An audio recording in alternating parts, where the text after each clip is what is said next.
Level पे जो composting होती है उसमें 1 से 2 हफ्ते ही सिर्फ लगते हैं। और इसमें क्या होता है, the use of mechanical aerators and digesters speed up the composting process.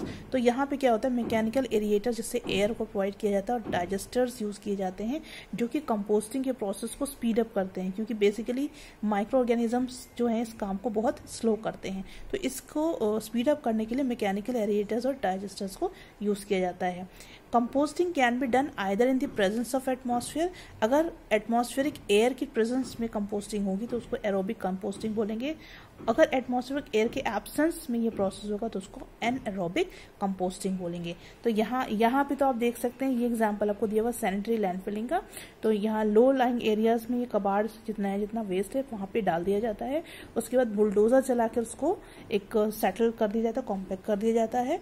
और उसके ऊपर फिर आपने ध्यान दिया होगा, बहुत जगहों में आपने इस चीज को देखा होगा, फिर उसके ऊपर लैंड सॉइल का लेयर डाल दी जाती है। और उसके बाद कुछ समय के बाद में यहीं पे पार्क या फिर प्लेग्राउंड्स को सेटअप कर दिया जाता है, बना दिया जाता है। कंपोस्टिंग प्रोसेस में होता है क्या है, तो जो कंपोस्टिंग की जाती है वेस्ट की, उसमें एक्चुअली में एक गड्ढा बनाया जाता है जिसका मेजरमेंट यहाँ पे 2 metre into 1 metre into 1 metre दिया हुआ है। इतना गड्ढा खोदा जाता है। उसके बाद जितना भी वेस्ट है, बायोडिग्रेडेबल वेस्ट ही डाला जाता है, उसको इस गड्ढे में डाल दिया जाता है।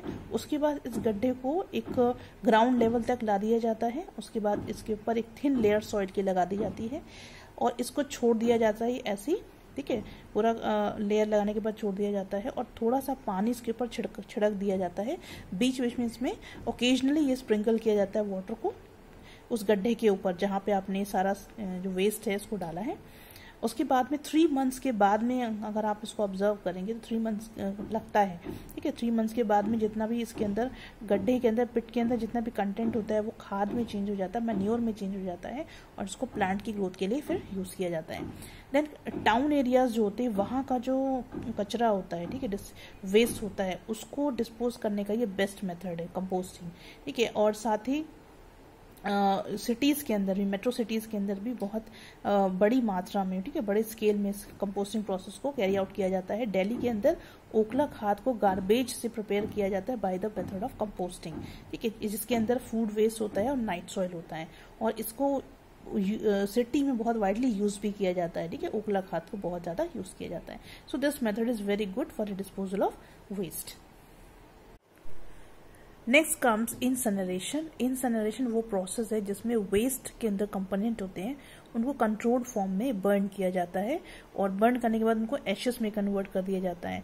तो इसका जो टेम्परेचर होता है वो बहुत ज़्यादा हाई होता है, that is above 1000 degree Celsius temperature पर वेस्ट के कंपोनेंट को कंट्रोल्ड फॉर्म में बर्न कर दिया जाता है और उसको एशेस में कन्वर्ट कर दिया जाता है।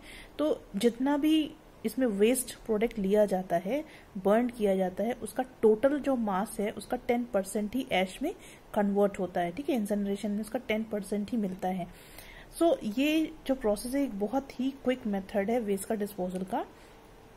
इंसनरेशन प्रोसेस को कैरिड आउट किया जाता है इंसनरेटर में, ठीक है, उस डिवाइस को इंसनरेटर बोला जाता है। तो यहाँ पे आप देखेंगे कि दिस इज अ इंसनरेटर और इसके अंदर ही इंसनरेशन का प्रोसेस किया जाता है। ये चार्जिंग डोर है जहाँ से वेस्ट प्रोडक्ट को डाला जाता है।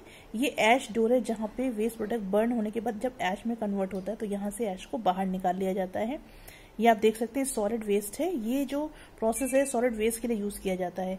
ये डोर है एयर के लिए और ये फर्नेस है, ठीक है। तो इसके अंदर क्या होता है, यू कैन सी हियर कि नॉर्मली इंसनरेटर क्या है, इसके अंदर एक फर्नेस होता है, ठीक है। ये फर्नेस है जो कि this furnace is along with the chimney, ठीक है, इसके साथ चिमनी लगी हुई होती है और इसमें किया क्या जाता है कि चार्जिंग डोर से सॉलिड वेस्ट को इसमें डाला जाता है और ये चार्जिंग डोर के थ्रू अंदर जाता है और फर्नेस के अंदर जाके ये बर्न हो जाता है, एशेस में कन्वर्ट हो जाता है और एश डोर से इसको बाहर निकाल दिया जाता है, राइट।